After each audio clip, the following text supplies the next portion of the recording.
Great morning students, कैसे हैं आप सब। आई होप कि आप सब अच्छे होंगे। तो चलिए अब पढ़ना शुरू करते हैं। आज हम कक्षा 3 से हिंदी विषय का अध्याय 3 मेरे जेल के साथी जीव जंतु यह पाठ पढ़ना शुरू करेंगे। इस पाठ में यह बताया गया है कि हमें निर्दोष प्राणी को कष्ट नहीं पहुंचाना चाहिए, क्योंकि मनुष्य को छोड़कर जितने भी जीव जंतु, प्राणी, पेड़ पौधे, ये सब हर फीलिंग को, हर भावना को महसूस करते हैं, परंतु ये अपनी बात किसी को बता नहीं सकते। इसलिए हमें भी इनकी उन भावनाओं को समझकर इनके प्रति अपनापन दिखाना चाहिए। तो चलिए पाठ पढ़ना शुरू करते हैं। 14.5 माह तक मैं देहरादून की जेल में रहा। यह किसकी बात बताई गई है? यहाँ पर जवाहरलाल नेहरू जब वो जेल में थे तो जवाहरलाल नेहरू अपने बारे में बता रहे हैं कि मैं 14.5 माह तक, माह क्या होता महीने, कि मैं 14.5 महीने तक देहरादून की जेल में रहा। नेहरू जी कितने समय तक जेल में रहे थे? देहरादून की 14 माह तक। और कौन सी जेल में रहे थे? देहरादून की जेल में। मैं वहां के जर्रे जर्रे से परिचित हो गया। जर्रा जर्रा क्या होता है? कण कण। कि मैं वहां के कण कण से परिचित हो गया था। वहां की हर चीज मुझे पुराने दोस्तों की तरह लगने लगी कि मेरा वहां से इतना लगाव हो गया था कि वहां की हर चीज मुझे अपने पुराने दोस्तों की तरह लगने लगी थी। मैं अपनी कोठरी में अकेला रहा। यह बात नहीं कि जो नेहरू जी हैं वो बताते हैं कि मैं अपनी कोठरी क्या होता है? जहां जिस जेल में, जिस कमरे में कैदियों को बंद किया जाता है तो उसको क्या बोलते हैं? कोठरी। कि मैं अपनी कोठरी में अकेला रहा, यह बात नहीं है कि ऐसा नहीं है कि मैं अपनी उस कोठरी में अकेला था, क्योंकि वहां बर्रों व ततैयों के उपनिवेश थे। तो क्या था नेहरू जी के साथ वहां पर? बर्रों और ततैयों के उपनिवेश। और कितनी ही छिपकलियों ने सहतीरों के पीछे अपने घर बना लिए थे। कि मैं जिस कोठरी में रहता था वहां पर बहुत से बर्रे, ततैयां और छिपकलियां थी जो शाम को अपने शिकार की तलाश में निकलती थी। मेरी कोठरी में और बाहर बहुत से जीव जंतु थे।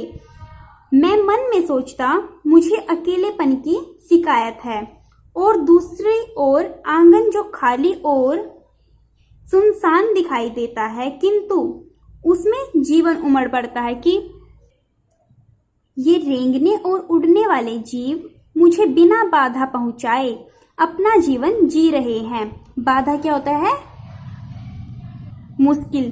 कि वैसे तो मैं यहाँ पर अकेला था, लेकिन कभी भी मुझे अकेलेपन का वहां पर आभास नहीं हुआ, क्योंकि वहां पर मेरे साथ बहुत से जीव जंतु रहते थे जो कि बिना मुझे बाधा पहुंचाए, बिना मुझे नुकसान पहुंचाए वहां पर अपना जीवन व्यतीत कर रहे थे।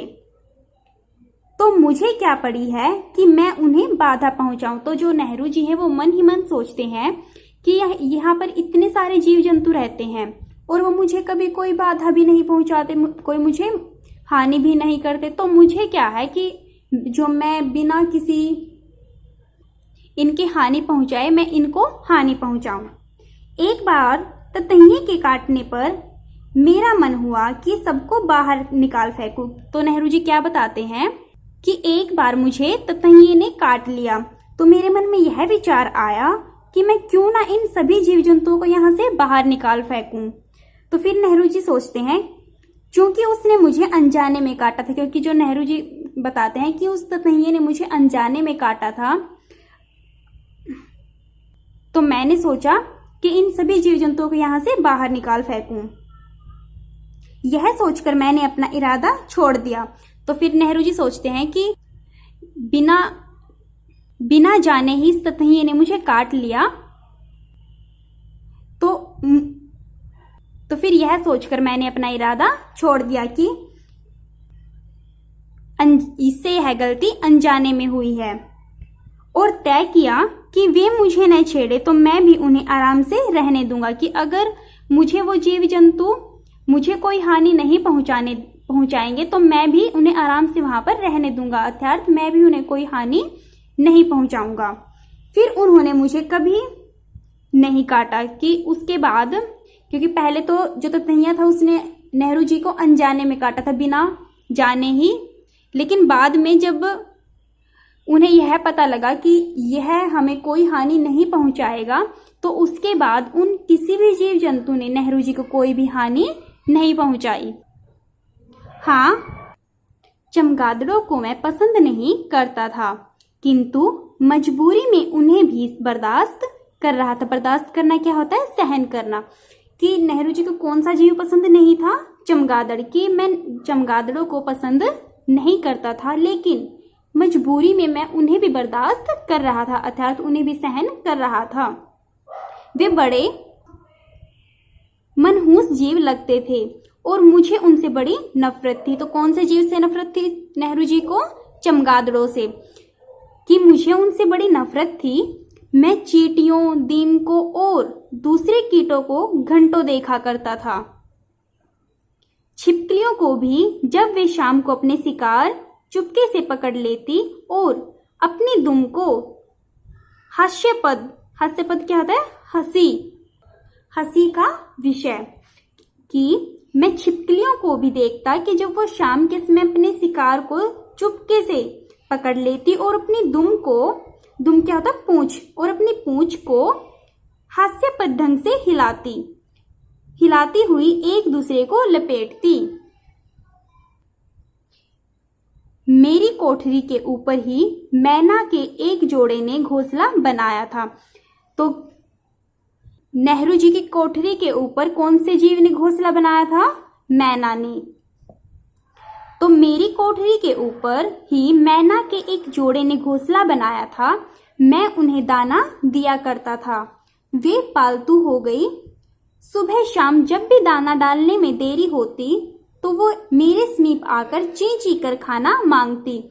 तो नेहरू जी जब उसको मैना के उस जोड़े को और उनके बच्चों को जब दाना डालते थे हर सुबह शाम, लेकिन जब कभी उन्हें थोड़ी बहुत देरी हो जाती उन्हें दाना डालने में, तो वो मैना ची ची कर खाना उनके पास मांगने आ जाती। लखनऊ जेल के आंगन में पेड़ पर झुंड गिलहरियां थी। कि बहुत सारी गिलहरी, झुंड क्या होता है? कि बहुत सारी झुंड में, समूह में। कि जो लखनऊ की जो जेल थी उसके आंगन में एक पेड़ था, उस पेड़ के ऊपर बहुत सारी गिलहरियां थी। वे बहुत ढीठ और निशंक होकर हमारे पास आ जाती। निशंक होता है बिना किसी शंका के। कि वो जो गिलहरियां थी वो बिना किसी शंका के हमारे पास आ जाती। वहां बैठा मैं चुपचाप पड़ा करता था। एक गिलहरी मेरे पैर पर चढ़कर मेरे घुटने पर बैठ जाती और चारों ओर देखा करती। वह मेरी आंख की ओर देखती, तब समझती कि मैं पेड़ या जो कुछ उसने समझा है वह नहीं हूं। तो नेहरू जी बताते हैं कि वहां पर इतनी सारी गिलहरियां थी कि उनमें से एक दिन एक गिलहरी मेरे पास आकर मेरे घुटने पर चढ़ गई। लेकिन उसने जब मेरी आंख में देखा, मेरी आंखों की तरफ देखा, तब उसे यह समझ में आया कि यह कोई पेड़ या जो वस्तु उसने समझी थी, जो वस्तु वह समझकर उस पर चढ़ी थी, कि यह वह वस्तु नहीं है, अपितु यह कोई जीवित प्राणी है। तो जब उसे यह पता लगता कि यह कोई जीवित प्राणी है, तो वह एक पल के लिए वह सहम जाती, पर फिर दुबक कर खिसक जाती। कि एक पल के लिए, कि कुछ देर के लिए तो वह डर जाती और फिर वहां से भाग जाती। कभी कभी गिलहरियों के बच्चे नीचे गिर जाते और खो जाते। उनकी मां उन्हें ढूंढती। मेरे एक साथी ने गिलहरी के 3 खोए हुए बच्चे संभाल कर रखे थे। वे इतने नन्हे थे कि नन्हे क्या था छोटे, कि वो गिलहरी के बच्चे इतने छोटे थे कि सवाल उठा कि उन्हें दाना कैसे दें। यह समस्या एक तरकीब से हल हो गई। फाउंटेन पेन में फिलर में जरा सी रुई लगा दी। यह उनके लिए बढ़िया फीडिंग बोतल बन गई। बरेली जेल में बंदरों की अच्छी आबादी थी। तो बंदरों की आबादी कौन सी जेल में थी? बरेली जेल में। कि बरेली जेल में बहुत सारे बंदर थे। उनकी कूद फाद, मुंह बनाना आदि हरकतें देखते ही बनती थी। एक बंदर का बच्चा किसी तरह हमारी बैरक में आ गया। वह दीवार की ऊंचाई तक उछल नहीं सकता था। वार्डन, कुछ नंबरदारों और दूसरे कैदियों ने मिलकर उसे पकड़ा और उसके गले में एक रस्सी बांध दी। कि वह जो बंदर का जो बच्चा था वह इतना छोटा था कि वह दीवार की ऊंचाई तक उछल नहीं सकता था। तो वार्डन और कुछ अन्य नंबरदारों ने क्या किया, उसके गले में रस्सी बांध दी। दीवार पर बैठे उसके माँ बाप ने यह नजारा देखकर और गुस्से से लाल हो गए। कि जो उसके माँ बाप थे उस बंदर के, वो दीवार पर बैठकर यह सब कुछ देख रहे थे कि वार्डन और नंबरदारों ने उसके गले में रस्सी बांध दी है, जिससे उन्हें गुस्सा आया। सहसा क्या होता है? अचानक। कि अचानक उनमें से एक मोटा बंदर सीधा भीड़ में उस जगह कूदा जहां वह बच्चा था। निसंदेह कि बिना किसी संदेह के वह बहादुरी का काम था, क्योंकि वार्डन आदि सब के पास डंडे और लाठियां थी जिन्हें वे चारों ओर घुमा रहे थे। किंतु निधड़क साहस की विजय हुई और सब डर के मारे भाग निकले और बंदर ने अपना बच्चा उनसे छुड़ा लिया। कि जब वार्डन और नंबरदारों ने उस बंदर के उस बच्चे को पकड़ा हुआ था, तो उनमें से एक बंदर वहां से नीचे सीधा उस जगह पर छलांग लगाई, उस जगह पर आया जहां पर वह बच्चा था, और उसने बहुत बहादुरी के साथ अपने उस बच्चे को वहां से छुड़ा लिया। बिच्छू हमारी कोठरियों में बहुत आया जाया करते थे और आश्चर्य यह है कि किसी ने मुझे काटा नहीं। मैंने एक काले और विषैले बिच्छू को बोतल में बंद करके रख छोड़ा था, फिर उसे रस्सी से बांधकर दीवार पर लटका दिया, किंतु वह किसी तरह भाग निकला। नेहरू जी बताते हैं कि बिच्छू तो हमारी कोठरी में बहुत ही ज्यादा थे, लेकिन उन बिच्छुओं ने भी कभी हमें कोई नुकसान नहीं पहुंचाया। और कौन से जीव थे उसकी कोठरी में? 1-2 सांप भी मेरी कोठरी में या आसपास निकलते थे। मैंने इस घटना को पसंद किया था। जेल जीवन यूं ही बहुत रूखा और नीरस होता है, और जब भी कोई वस्तु उसकी नीरसता को किसी तरह भंग करती है तो वह अच्छी लगती है। तो नेहरू जी बताते हैं कि वैसे तो जो जेल का जो जीवन होता है वो बहुत